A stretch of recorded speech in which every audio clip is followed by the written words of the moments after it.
we wrap up every single week, courtesy of our friends at the DQs of Northwest Edmonton and Sherwood Park, by setting the stage for you and your hottest takes. What you're about to hear are real emails to talk at ryanjesperson.com from real talkers who are all fired up over the stories that are making news right now. It's the Flamethrower, presented by the DQs of Northwest Edmonton and Sherwood Park. Sheryl writes in to say, Jespo, my husband, the smartest man I know, said that Donald Trump is using Canada to send a message because who in the hell picks a fight with Canada? So I figured he was probably right. And then today I learned about this war strategy. It's from Chinese folklore about a street entertainer with a dancing monkey. And the monkey wouldn't dance. And so the entertainer killed a chicken in front of the monkey to send a message. And then guess what? The monkey danced again. Kill the chicken to scare the monkey.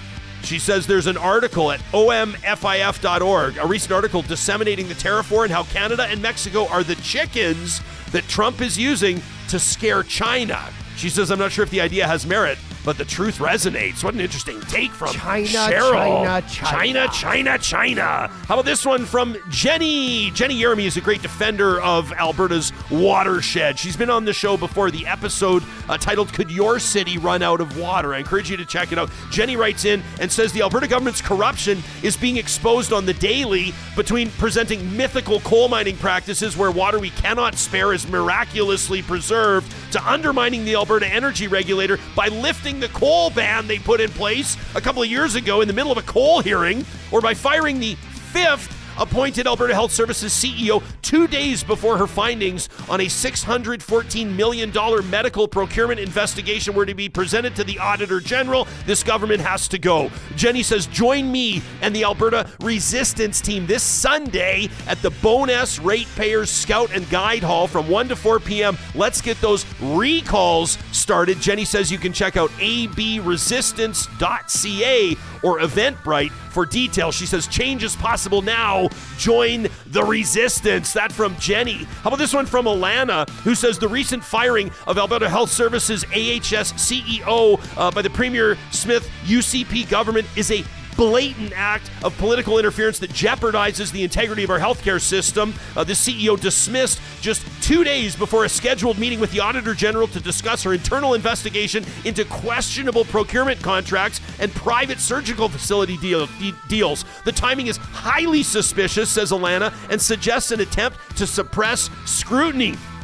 She says the allegations don't stop there. Mentezopoulos, the CEO, faced pressure from high-ranking officials, including the Premier's then Chief of Staff, Marshall Smith, to approve contracts for private surgical facilities despite concerns over inflated costs and conflicts of interest. When she resisted and initiated an internal investigation, the board recommended she take her findings to the cops. But instead of supporting the pursuit of accountability, the government responded by firing both her and the board.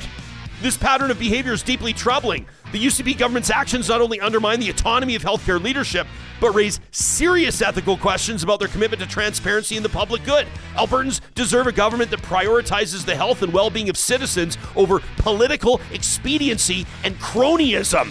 In light of these events, says Alanna, it's imperative that independent investigations be conducted to uncover the full extent of potential corruption and to hold those responsible accountable. The integrity of Alberta's healthcare system and the trust of its citizens are at stake. How about that one from Alanna? We got this one from Steve yesterday, Johnny. I saw him in the live chat when Lane Edwards was on from Pura Botanicals talking to us about the impact of having their business robbed and ransacked, the windows smashed out, all of their inventory stolen. Steve was in our chat talking about his business being broken into 3 times since 2022. Or that's what I thought. And then he emailed in to say, no, Jespo, you got it wrong. Not 3 break-ins since November of 2022. We've been robbed 3 times between November 22nd of this past year and right now. In other words, they've been broken into 3 times in 2 months or less. Wow. He says it drives me absolutely crazy what's happening right now, not just with the crime, but also we're a manufacturer. They do 3D printing out of Edmonton. He says people are talking to us as though we're somehow dirty because we sell non-Canadian goods. Steve says, I've invested my entire life in this business since 2009, opened additional locations, one in the middle of the pandemic, and I've been hiring Edmontonians when many others were laid off, but don't even get me started. And Steve says, and by the way, before you ask, the most common question we ever get, he says, yes, our printers can print really shitty guns and some useful components for guns, which gets me wondering if maybe that's why people are stealing the printers. Oh. He goes on to say, but they can also do amazing stuff like the ones in the Glenrose that print off mobility aids for less abled kids, or the ones in the Spruce Grove Hospital that they donated, shout out to you, Steve, that doctors use to print organs to examine before they go in for surgery. Amazing. Or the ones that print these. How cool is that? Yeah, shout out to Noob Try Again, our favorite 3D printer who came up with some cool stuff for us for the Real Talk Pond Hockey Classic.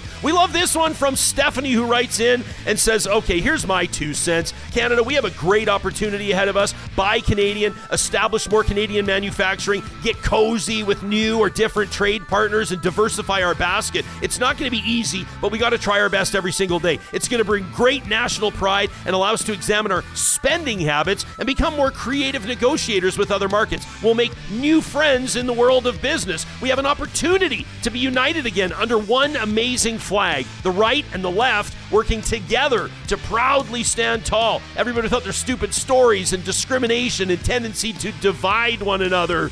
She says this stupid, treacherous tangerine president and his minions have spoken. They want nothing from us. We're worthless to them, they say. So let's stand up, support ourselves, be creative, be courageous, and let's do this. That's from Steph. I love it.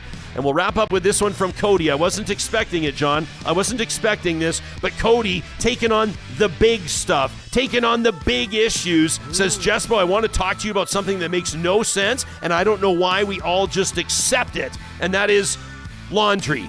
Cody says, why do we wash our clothes in one room? Don't get this. Why do we wash our clothes in one room, fold them in another, and then put them away in yet another?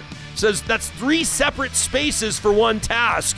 I mean, I guess unless California Closets designed your laundry room. But he says, imagine if you kept your toaster in the bedroom, your fridge in the basement, and your dishwasher in the garage. You wouldn't do it. We design spaces for specific tasks, except when it comes to laundry, which insists on migrating through the entire house like a lost tourist. And it's not just 2 or 3 rooms, it's several rooms. Dirty laundry starts in the bedroom, then we carry it to the laundry room, and then once it's cleaned, it moves to the living room for folding, and then back to bedrooms for storage. Why are we making this so complicated? Cody has a plan. Says laundry machines are quiet now. There's no reason we can't consolidate the entire process into one space, a real laundry room. Machines in one corner, a folding station, and actual storage, dressers, drawers, everything. Each person gets their own designated section, and all the dirty laundry stays in one place. No more baskets cluttering hallways, no more back and forth nonsense. Cody says it's time to rethink laundry. Let's make laundry rooms actual laundry rooms. From Cody, who, as far as I can tell, because he sends this from his work email, does not work for California Closets, but this sounds like a big California Closets advertisement. I just had an epiphany. Hey? Make laundry great again.